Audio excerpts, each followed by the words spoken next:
बहू, राधिका बहू। हाँ माँ जी, क्या हुआ? देख बहू, लगता है बारिश आने वाली है। कैसे काले काले बादल गहरा रहे। एक काम कर, जल्दी से जाकर ग्रिल को ढका, वरना सारे ग्रिल खराब हो जाएंगे बारिश में। शारदा की बात सुनकर राधिका छत पर चली गई। तेज तेज हवाएं चल रही थीं और काले काले बादलों का छप्पर आसमान पर छा रहा था। राधिका ने जल्दी से सारे ग्रिल को पन्नी से ढक दिया और उसके नीचे आते ही बूंदाबांदी शुरू हो गई। अरे वाह, कितनी अच्छी बारिश आ रही है। माँ जी, अब देखना ये बारिश की बूंदें इस खतरनाक गर्मी को अपने साथ ले जाएंगी और सभी तरफ कुछ दिनों के लिए ठंडक हो जाएगी। सही कहा बहू, बारिश का मौसम शुरू से ही मेरा मनपसंद है। अच्छा बहू, कितना अच्छा मौका है, तू और मैं दोनों ही कामों से निपटे हुए जा जाकर पकौड़े बना ले, बारिश को देखते हुए खाएंगे। जरूर माँ जी, नेकी और पूछ पूछ। राधिका खुशी खुशी पकौड़े बनाने चली गई, जिसके साथ में उसने चाय भी बनाई और दोनों सास बहू ने सीजन की पहली बारिश को एंजॉय किया। ऐसे ही दोनों सास बहू के बीच में बड़ा ही प्यारा सा रिश्ता था। वो सास बहू से ज्यादा माँ बेटी लगती थी। शारदा राधिका को काफी मान देती थी और वो घर में खुशी खुशी रह रहे थे।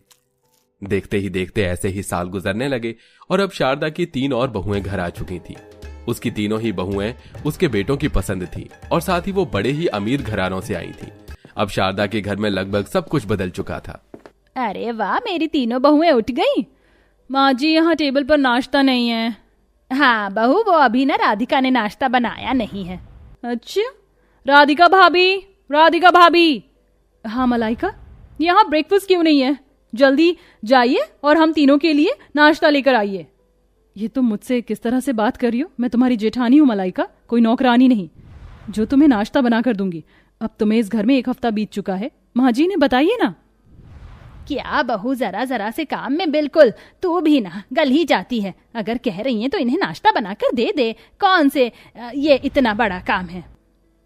और हाँ, हमारे पाँव की जूती, एक बात बता दूं, तुम भले ही हमारी जेठानी हो, लेकिन हैसियत से तुम हमारे कदमों की धूल बराबर भी नहीं हो। समझ आया? इस घर में हम ढेरों दहेज लाए हैं, करोड़ों की संपत्ति लाए हैं, इसीलिए अब इस घर में तुम्हारी जगह बड़ी बहुरानी की नहीं, बड़ी नौकरानी की है।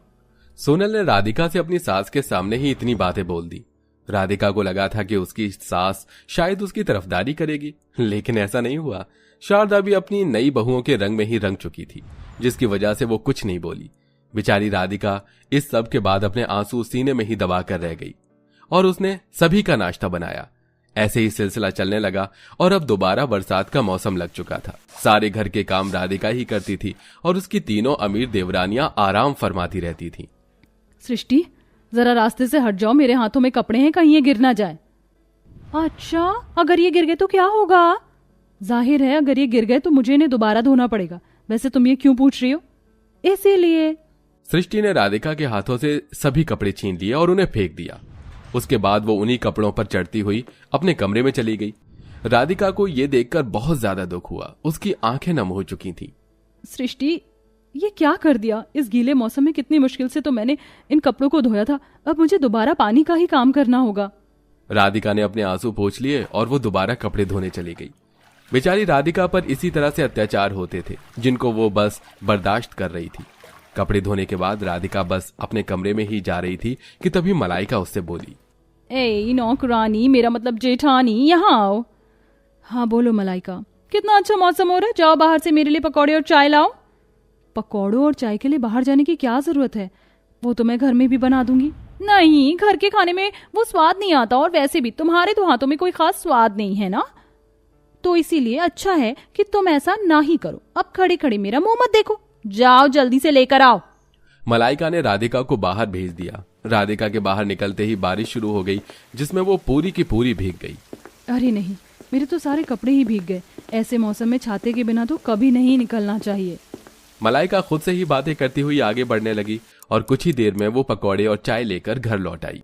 ये क्या हालत बनाई हुई है? तुम्हें लगता है कि तुम्हारी ऐसी हालत में मैं ये पकौड़े खाऊंगी? जाओ जाकर इस चाय और पकौड़े को फेंक दो और घर में ही मेरे लिए पकौड़े और चाय बनाओ।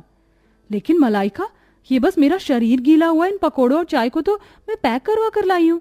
मैं कुछ नहीं जानती, जो बोला है वो करो, समझ आया? राधिका बेचारी को मलाइका की इस बात के आगे भी झुकना पड़ गया। सबसे पहले उसने अपने कपड़े वगैरह बदले और उसके बाद उस बेचारी ने अपनी देवरानी को चाय और पकौड़े बनाकर दिए। ऐसे ही समय बीत रहा था।